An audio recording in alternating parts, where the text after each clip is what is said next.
Hello and welcome to the pre-show for round number 15. We're heading to Brands Hatch this week, but we've got everything to uncover from what happened at Spa and plenty to talk about this week. Of course, joining me back on the panel is Daniel Leet and Matthew Norris. Welcome tonight, guys. G'day. Hello. Mate, we've got a lot to unravel with this one. Unfortunately, I tried to get on, couldn't make it on, but I have watched it and so much to go through. Of course, can't get through tonight without thanking our fantastic sponsors in Season 10, JINX Shifters, our main sponsor. Fantastic products. Go out and have a look at them on their website. AJ Insurance Services, simrigs.com, Sydney Computers, Race Circuit Art Australia, Track Council Gourmet, and of course, bringing us all the photography on social media afterwards, Bowler Media and Side Race Photography. But without further ado, let's just crack into the top 10 and see what the race results actually were, and we'll talk about how we got there in just a second. Winning once again, of course, this round is James Scott. He's just phenomenal in season number 10, and is he beatable? That is the question. Corey Shepherd comes second once again, gets another bridesmaid. Andrew Dyson back in that familiar third spot. Damien Johnson in fourth. Fifth was Adam Briggs, back in that traditional spot for him as well. Then we go to Aaron Dodd, Thomas Hinds, Kenneth Latta, Brian Borg, and Christian Smart were your top 10 from the rounds this week. So looking at where the top 10 finish now, Dan, what do you want to talk about first when it comes to the race results and how things played out in this race? Well, I think the big talking point to begin with, during the last midweek show, obviously we all thought we were going to get two safety cars for the event. Didn't eventuate, which for both Norry and I was very surprising, especially when we saw the run-up through Rouge for the first time. We saw Tom Freer getting a hit from behind and then having a big sort of wiggle on, which he managed to save, but it led to a big incident with Henry Key, Aaron Gilbert and Steve Kokoschke all getting involved over the top of the hill. So really surprised we didn't see that one. From there, the mid-pack fights were absolutely fantastic. But, Norry, we saw it, we've seen it a lot throughout the race, but James Scott was on another level again. Yeah, there was James Scott, and then there was the rest of the field, just there. And he was unbeatable. I mean, 10 seconds he grabbed a victory by, and it was just incredible to see that sort of dominance. I feel James has really found something in that car, and it's hard to say he's found something after having such a dominant season, and he's already going to be the champion again this season. So, yeah, the other thing to talk about, though, is Jordan Ross, who really fired a punch in the strategy game, really ran long in that race, and then had a bit of a moment with Corey Shepherd, we'll call it, and decided to give a cold hard serve to the race officials who were there just to enforce the rules. So I think it was uncalled for Jordan to do that for our race officials, but really fired a punch at Corey there. Yeah, well, let's dissect that down in a second. I mean, some strong showings, though, in qualifying once again. I noticed Thomas Hinds got in the top 10 this time, so that's good from Thomas, where it hasn't been his strong point, really. Damien Johnson was right up there. Would he end up qualifying fifth or something like that? But another one is Tom Freer. Now, Dan, Tom Freer wasn't there for qualifying. He didn't put a lap together. Well, no, we didn't see him take the Synergy Sim Racing car out for a lap and a tour. So he started off the back of the grid, which, we've seen it from quite a few guys starting further down the order. You can definitely make your passes through the event. And to his credit, he did that fantastically well through there. As we said, we saw him in that opening first lap stanza that did lead to a big wreck at the back end, through no fault of his own, mind you. He got a bit of a serve, as we said, but he plucked away throughout the course of the race, ran a very good strategy, and then got himself back up nicely and towards the points.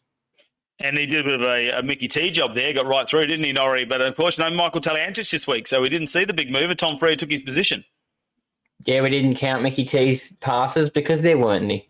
And Tom Freer had to take over that position because he was the only one who didn't qualify, didn't pull a punch in qualifying, and actually move forward during the race. So it was a big props there to Tom Freer for doing that one. Next thing we've got to plug is Retro Round. It's coming up, it's final one. So after Brands Hatch, we're going to Bathurst, so make sure you get your retro livery sorted for that one. And guys, you touched on it, Norry, just before, but let's have a look at the race control decisions now. Now, let's touch on this again, Dan, because we need to go through it. So Jordan Ross at the start of the race has an incident with Corey Shepherd, which race control deemed that he needed to redress that. So run us through exactly how race control broke that down. Yeah, so the incident came about as the last of the pit stop cycle through. Jordan Ross, as we said, ran very, very long through the race, was on exceptionally fresh tyres. I think he had somewhere in the vicinity of 7 laps to complete the race on a brand new set of tyres where everyone else sort of came in around that midway park. So he was on fire as far as pace was concerned.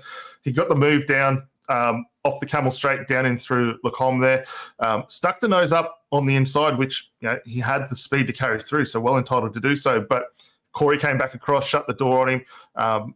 We looked at this incident in great length through the course of the race to try and understand what had gone on.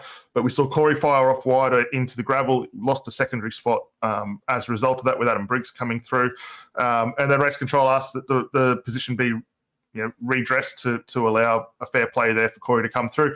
Unfortunately, Jordan didn't do that. He held tight in that second position, came across the line in second, and as we saw from the race results before, was subsequently excluded from the race event. Yeah, no, that's, it seems a bit uncharacteristic. We had him on the show a bit earlier in the season. We had a bit of a good chat with him off air as well, and it obviously seemed that he didn't feel like he was at fault during this one. No, and as Dan correctly alluded to, we saw it a couple of times during the broadcast. There is a distinct view from one side that shows no contact, and there is a distinct view from the other side that does show contact. Race control made the judgment they feel was fair, and Jordan didn't agree with it. And so he gave them a cold, hard serve on the radio and then came across and disobeyed them in the race. And yeah, look, that's something we can't do in our race, really. We can't. We can't have a go at our stewards. They do a fantastic job behind the scenes. I mean, a lot of these guys volunteer their time and they put into the AOSC, and we need to thank all of our officials out there for doing that here in AOSC 10 once again. So a bit of a round of applause and cheer for those guys and girls that are behind the scenes that take care of the race control. And unfortunately for Jordan, a frustrating night, and he's just unleashed his frustration, but he's copped the penalty for that. And going forward, he misses another round as well, Dan. So this means we're not going to see him at Brands Hatch. Well, that's exactly right. So race control subsequently with the incident point limits that we do get on the licenses, it puts him up to 45 points as a total. Now they have actually suspended him from round 15 at Brands Hatch, which in its own right, probably not the worst outcome it could have been. I mean, it's only a 150K event. We've got Bathurst in a few weeks' time, so it still frees him up to jump on board with a teammate and still run in that. So while it will give his overall championship run a little bit of a hindrance, and he will take a points penalty as a result of missing the next round, it still allows him back in to still compete for the final event of the season.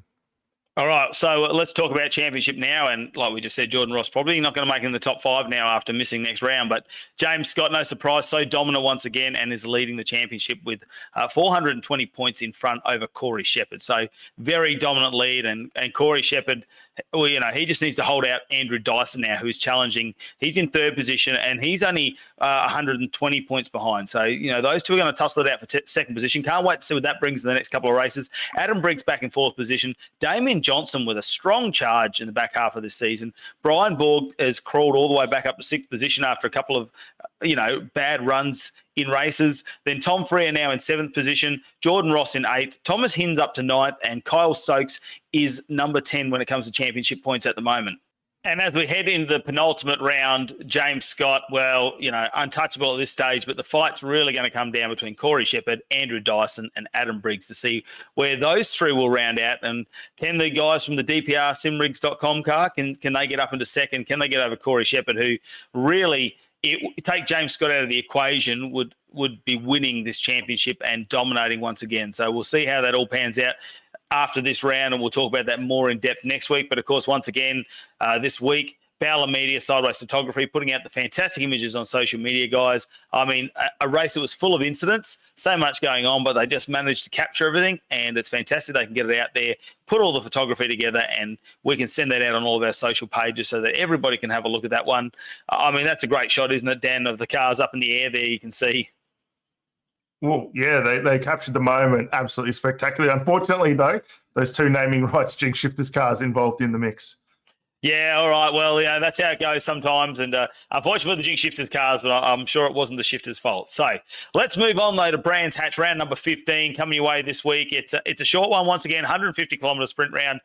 I'm at home, so I'll be here for this one. I'll guarantee it. It's a short one. We head down less than 4 kilometres on this one, only 9 turns down. How about you run us through this one? Yeah, so it's a great little circuit, this one. Very much a club-style orientated track, 3.9 kilometres, 2.4 miles for those who enjoy the other terminology. 40 laps, which is going to be great to see all these guys going around. But for those who aren't that familiar with Brands Hatch, it has been previously home to Formula One, F3000, World Touring Car Championship more recently, and DTM. So it's a great little circuit. And for those who watched it on the weekend, the SRO British GT were there as well, which saw some fantastic racing. But it's very much a club circuit.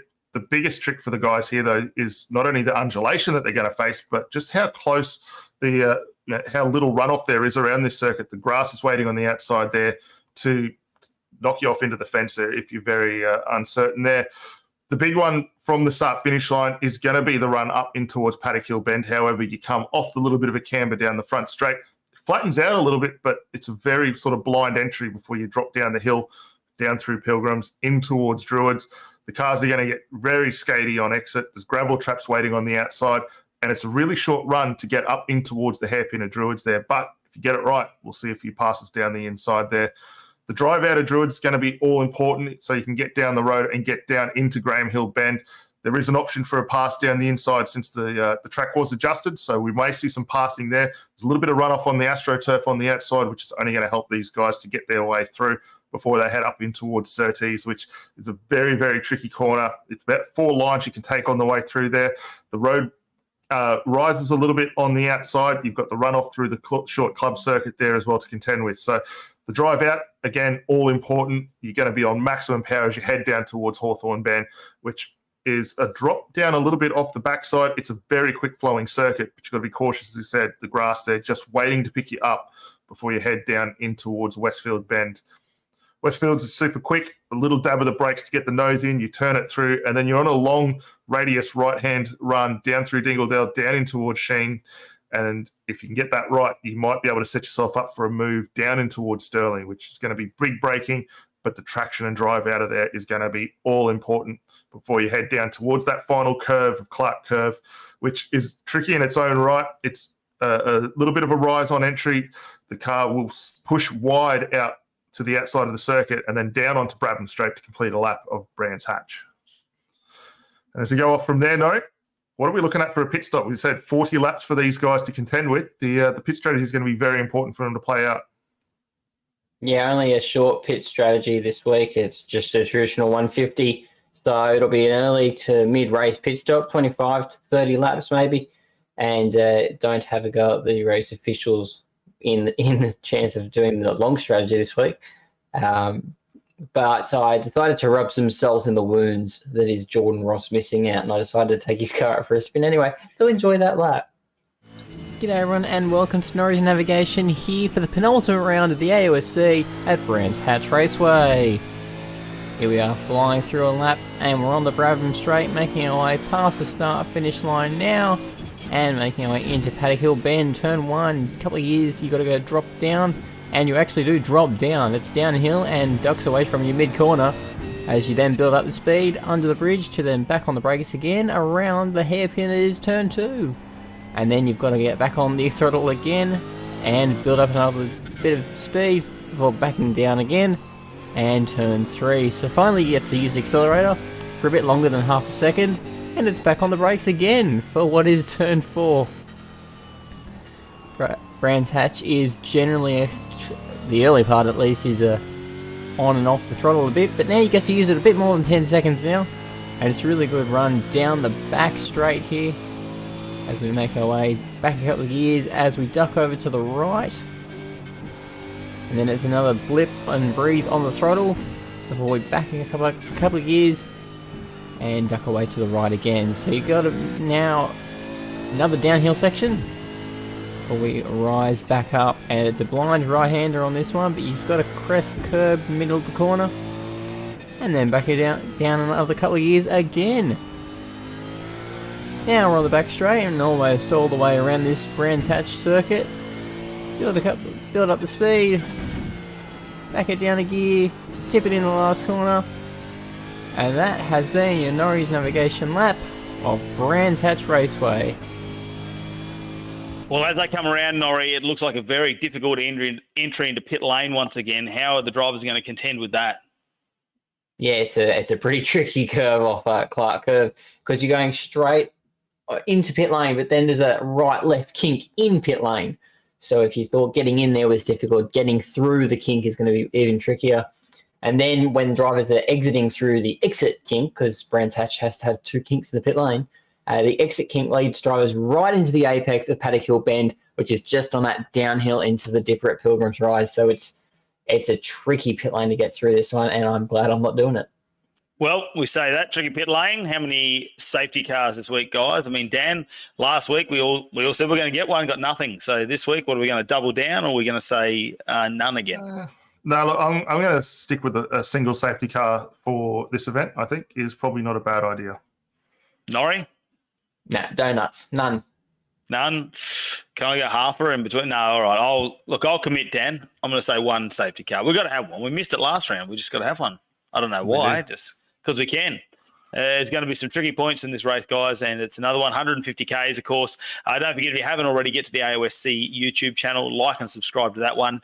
Make sure you're watching out on Facebook for all the notifications. It's coming to us again this Friday night, the 28th of May, race 190. So only 10 to go and we can celebrate the big 200, guys. So 10 more races to go in that one. We'll see that in season number 11. Of course, 9:10 p.m. is when we'll get underway. 9:30 p.m. is the main race. So make sure by 9:30 you've got your beverages, you got your snacks, and you're sitting on the couch at YouTube, all up on the big TV to watch the race unfold. It is the penultimate round before we head off to our retro round, guys. So once again, Norry, Dan, don't forget your liveries. No, get the liveries in ASAP. We've been treated to a little bit of a sneak peek from a few of the teams out there, and Norry, we've been pretty impressed with the liveries that have come out so far. Yes, I'm seeing a bit of 2013, 2005. There is some absolutely smoking hot retro liveries out there, and you'll see some in the next pre-show, I can guarantee it. And talking about the next pre-show, we got a little bit of a commentator's challenge, a bit of a surprise for everyone coming from Bathurst. So stay tuned for how badly I can drive, but we'll get into that one a bit later, won't we? So, look, yep, once again, Friday night, race 190 from Brands Hatch. It's a 150K sprint race, round number 15 of AOSC 10. Can't wait to join everyone out there. Hope you all enjoy what's coming your way. We'll see you then.